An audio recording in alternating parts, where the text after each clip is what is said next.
Pakistan astrological academy और AQ TV के ज़ेर एहतमाम हर साल जनवरी में एस्ट्रोलॉजी क्लासेस का एहतमाम किया जाता है। आप दुनिया भर में कहीं भी मुकीम हो, इन एस्ट्रोलॉजी क्लासेस का हिस्सा बन सकते हैं। AQ जेमस्टोन्स असली, मुस्तनद और मयारी जेमस्टोन्स का बाएतमाद इदारा, दुनिया भर में आपके डोर स्टेप पर। AQ gemstones. Astrologer Ali Zanjani हर साल नवंबर में कराची और हर साल मार्च में दुबई मौजूद होते हैं। अगर आप एस्ट्रोलॉजी यानी इल्म नजूम से लगाव रखते हैं तो हमारा YouTube channel astrologer Ali Zanjani personal ज़रूर सब्सक्राइब कीजिए। बिस्मिल्लाहिर्रहमानिर्रहीम, अल्लाहुम्मा सल्ली अला मोहम्मद व आले मोहम्मद। अस्सलाम वालेकुम। एस्ट्रोलॉजी की क्लास के साथ आप लोग की खिदमत में हाज़िर हूँ। हम लोग आजकल पढ़ रहे हैं बुध आदित्य राजयोग के हवाले से कि बुध आदित्य राजयोग किस असेंडेंट में लगता है। हमने जमनाय असेंडेंट तक बुध आदित्य राजयोग पढ़ लिया, जिसमें हमने ये देखा कि एरीज असेंडेंट में बुध आदित्य राजयोग एप्लीकेबल नहीं होता, टॉरस असेंडेंट के अंदर ये एप्लीकेबल होता है, जमनाय असेंडेंट में ये एप्लीकेबल नहीं होता। आज बारी है कैंसर असेंडेंट की कि कैंसर असेंडेंट को हम देखेंगे कि इसके अंदर बुध आदित्य राजयोग एप्लीकेबल होता है या नहीं होता। बुध आदित्य राजयोग बेसिकली क्या है? ये कंजक्शन है सन और मरकरी का, यानी शम्स और अतारद अगर जायचे में किसी भी घर में एक हाउस में दोनों आ जाते हैं, एक घर में अपना पड़ाव करते हैं, तो उसको बुध आदित्य राजयोग कहा जाता है। लेकिन ऐसा नहीं है कि ये दोनों किसी भी घर में मौजूद हों तो बुध आदित्य राजयोग जो है वो लग जाए, ऐसा नहीं होता।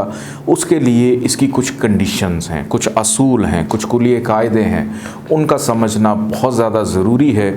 और मैं बार बार आपको ये असूल, ये कुलिये कायदे बताता रहूँगा ताकि आप लोगों के जहन में ये चीज़ बैठ जाए कि बजाय इसके आप इसका रट्टा लगाएं, इसको याद करें, आप लोग के दिमाग में ये चीज़ महफूज हो जाए कि क्या कंडीशंस होती हैं, कैसे बुध आदित्य राजयोग काम करता है। सबसे पहले नंबर 1 असूल ये होता है इसको देखने का, वो ये होता है कि जायचे में शम्स और अतारद यानी सन और मरकरी ये दोनों के दोनों लगन के साथ फ्रेंडली हैं या एवरेज हैं। अगर ये फ्रेंडली हैं या एवरेज या न्यूट्रल हैं तो फिर बुध आदित्य राजयोग एप्लीकेबल होता है। अगर इन दोनों में से कोई एक भी ख़राब हो जाए, नहस हो जाए, हबूत का हो जाए, 6, 8, 12 में ये जाकर बैठ जाएं, तो फिर बुध आदित्य राजयोग एप्लीकेबल नहीं होता। और फिर ये भी होता है कि अगर दोनों में से कोई एक सयारा डिग्री वाइज 29 दर्जे पे है, 0 दर्जे पे है, तो फिर भी ये योग नहीं लगता। क्यों?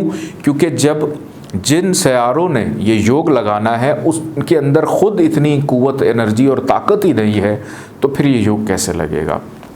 और 80% जायचे जब भी हम लोग देखते हैं उसके अंदर ये देखा जाता है कि शम्स और अतारद ये आपको मोस्टली इकट्ठे ही मिलेंगे। और ये भी होता है कि मरकरी मोस्टली 80% जायचों के अंदर गरूब होता है, यानी कम्बस्ट होता है। क्यों? क्योंकि शम्स के करीब रहने की वजह से।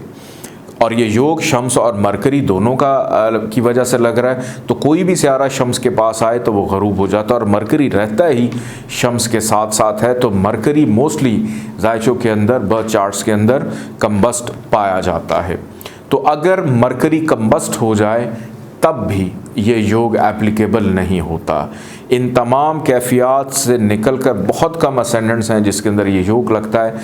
और बुध आदित्य राजयोग साहिब जायचा के अंदर अगर ये लग जाए, जो कि हमने टॉरस असेंडेंट अभी तक सिर्फ पढ़ा है कि उसके अंदर ये राजयोग लगता है, अगर लग जाए तो साहिब जायचा के अंदर लीडरशिप क्वालिटीज़, उसके अक्ल, उसकी शऊर को बेहतर करता है, हुक्मरानी उसके अंदर पैदा करता है, उसकी ज़िंदगी को नॉर्मल से अबव लेकर जाकर उसके अंदर ऐसी क्वालिटीज़ उजागर कर देता है कि दूसरों में आपकी शनाख्त, आपकी पहचान, आपके काम की वजह से, आपकी इंटेलिजेंस की वजह से, आपके शऊर की वजह से पैदा हो जाती है कि आप लोगों को हमेशा मुखलिसाना पॉजिटिव मशवरा देते हैं, मेहनत करके उसका सिला जल्दी हासिल कर लेते हैं, नेकनामी हासिल कर लेते हैं, मुस्तकिल मिजाजी हासिल कर लेते हैं। तो आइए तलाश करते हैं कैंसर असेंडेंट के अंदर बुध आदित्य राजयोग क्या एप्लीकेबल है या नहीं है। इसको हम लोग देखते हैं। सबसे पहले हम देखते हैं कि नंबर 4 जहां पर लिखा हुआ है, 4 का मतलब है कैंसर, जिसका लॉर्ड प्लैनेट है मून यानी कमर। कमर जो है, सबसे पहले हम शम्स को देखते हैं कि मून ने सन को दिया जायचे का दूसरा घर, सेकंड हाउस, और सन जो है ये मून के साथ फ्रेंडली है। यहाँ पर अगर हम देखें तो सन को इस जायचे में हम पॉजिटिव मानेंगे, लेकिन मरकरी को जब हम देखते हैं तो मरकरी और मून की आपस में दोस्ती नहीं है। एक ये पॉइंट आ गया। दूसरे नंबर पे मरकरी को मिला जायचे का तीसरा घर और मरकरी को मिला जायचे का 12वां घर, यानी एक नहस घर और एक नीम नहस घर, फजूल की मेहनत का घर। तो मरकरी इस जायचे के अंदर नेगेटिव यानी उसका वैसे ही एनिमी है, मून का वैसे ही एनिमी है। तो इस बेस के ऊपर मरकरी इस जायचे में एक नेगेटिव एंटी यानी नहस सयारा माना जाएगा। जहाँ जाएगा, जहाँ बैठेगा, जहाँ देखेगा वहाँ पर ख़राबियाँ पैदा करेगा, सिवाय विपरीत राजयोग की कंडीशन में। सन जो है इस जायचे के अंदर पॉजिटिव है। अब सन और मरकरी में से दोनों में से एक अब ख़राब हो चुका है। इस बेस के ऊपर इस असेंडेंट के अंदर बुध आदित्य राजयोग एप्लीकेबल नहीं होता। अब ये दोनों के दोनों अपने अपने ओन पे फ़ायदा और नुकसान देंगे। जो पॉजिटिव है वो पॉजिटिविटी देगा, जो नेगेटिव है वो नेगेटिविटी देगा। ये दोनों के दोनों अगर आकर बैठ जाते हैं जायचे के पहले घर में, बुध आदित्य राजयोग तो एप्लीकेबल नहीं है। अब यहाँ पर शम्स जो है साहिब जायचा के अंदर एग्रेशन थोड़ी सी पैदा करेगा, क्योंकि आतिशी से आ रहा है, लीडरशिप क्वालिटीज़ भी पैदा कर सकता है। क्यों? क्योंकि शम्स उसके पहले घर में मौजूद है। बहरहाल पॉजिटिविटी देगा अपनी दशांतर दशा के अंदर। यहाँ से नज़र डालेगा 7वें घर पे, 7वीं तो 7th हाउस से रिलेटेड भी फ़ायदा देगा। लेकिन मरकरी का यहाँ पे आना, फर्स्ट हाउस में मरकरी को यहाँ पर दिशा बल यानी डायरेक्शन स्ट्रेंथ भी मिलती है, लेकिन किसको मिल रही है? एक नेगेटिव एंटी प्लैनेट को। तो अपनी दशांतर दशा में मरकरी जो है वो साहिब जायचा की जो सोचने समझने की सलाहियत है, जो मेहनत है, जो ख़र्चा है, उसको बढ़ाएगा, उसमें ख़राबियाँ ज़रूर पैदा करेगा। ये दोनों के दोनों अगर आकर बैठ जाएं जायचे के दूसरे घर में, शम्स ओन साइन का अपने घर में पॉजिटिव रहेगा, लेकिन मरकरी जो है वो अपनी दशांतर दशा में प्रॉब्लम्स ज़रूर देगा। ये दोनों के दोनों आकर बैठ जाते हैं जायचे के 3rd हाउस में। अब यहाँ पर शम्स का चले जाना इंसान की फजूल की मेहनत के हाउस में, फाइनेंस चला गया, ख़ानदान चला गया, उसकी गुफ्तगू चली गई, ये सारी की सारी चीज़ें चली गई। फिर उसके बाद यहाँ पर मरकरी का ओन साइन का अपने घर में आना कि अपनी दशांतर दशा में इंसान जो भी मेहनत करेगा, जिम्मेदारियाँ उस पर जो भी होंगी, यहाँ पर अतारत को शर्फ भी मिलता है कि उसको उसकी मेहनत का सिला अपने घर में ख़राबी नहीं देगा। मरकरी यहाँ पर थोड़ा बहुत फ़ायदा उसको ज़रूर देगा, लेकिन शम्स जो है यहाँ पर नेगेटिव बिहेव करेगा। आगे बढ़ते हैं जायचे के 4थे घर की जानिब कि यहाँ पर अगर सन और मरकरी आकर बैठ जाते हैं, यहाँ पर सन नीच का हो जाता है, यानी डिबिलिटेशन का, हबूत का। सन यहाँ पर नेगेटिव और मरकरी भी अगर यहाँ पर आकर बैठ जाता है तो मरकरी अब दोनों के दोनों मिलकर इकट्ठे यहाँ पे ख़राबियों को अपनी दशांतर दशा में पैदा करेंगे। और यहाँ से जब नज़र डालेंगे जायचे के 10वें घर में तो 10वें घर में भी ख़राबियों को पैदा करेंगे। जायचे के 5वें घर में सन और मरकरी अगर आकर बैठ जाएं तो यहाँ पर सन पॉजिटिव बिहेव करेगा, बेटे के योग को कंफर्म करेगा, बाकी मामलात में आसानी देगा। लेकिन मरकरी जो है यहाँ पर अपनी दशांतर दशा में या ट्रांजिट पोजीशन में ख़राबियाँ ज़रूर देगा। सन और मरकरी अगर आकर बैठ जाते हैं जायचे के 6ठे घर में, यहाँ पर सन का आना नहस घर में, सन यहाँ पर नेगेटिव हो जाएगा, नहस हो जाएगा। और अगर लगन का मालिक कमर जायचे में अच्छी जगह पर कहीं पे भी मौजूद है तो यहाँ पर मरकरी को विपरीत राजयोग मिलेगा कि वही सन जो पॉजिटिव था वो नेगेटिव हो गया और जो मरकरी नेगेटिव था वो अब यहाँ पर पॉजिटिव बिहेव करेगा। आगे बढ़ते हैं जायचे के 7वें घर की जानिब के सन और मरकरी अगर जायचे के 7वें घर में आकर बैठ जाएं तो यहाँ पर सन पॉजिटिव बिहेव करेगा अपनी दशांतर दशा में, इस हाउस से रिलेटेड, अपने हाउस से रिलेटेड यहाँ से नज़र डालेगा फर्स्ट हाउस पे, वहाँ बेहतरी पैदा करेगा। लेकिन मरकरी जो है वो अपनी दशा अंतरदशा में शादीशुदा ज़िंदगी में प्रॉब्लम्स को पैदा करेगा, मियाँ बीवी के माबैन इख्तलाफात को पैदा करेगा और इसका ताल्लुक़ शरीक हयात की बीमारी के घर से भी है।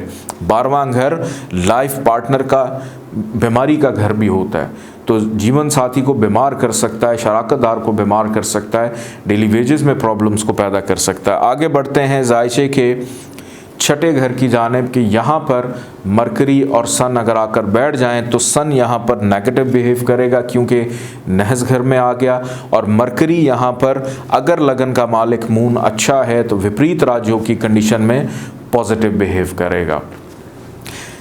मरकरी और सन अगर आकर बैठ जाते हैं जायचे के 9th हाउस में, यहाँ पर सन बहुत अच्छे रिजल्ट्स देता है, अपनी दशांतर दशा में साहिब जायचा के नसीब को बेहतर कर देता है कि पैदाइशी तौर पे वालिद के लिए, वालिद उसके लिए आला तालीम, काबिलियत, हाई टू हायर एजुकेशन, बैरून मुल्क जाना, घूमना फिरना, इन तमाम चीज़ों में लंबे सफ़र में उसको फ़ायदा देगा, मज़हब पे एतकाद होगा, मानने वाला होगा।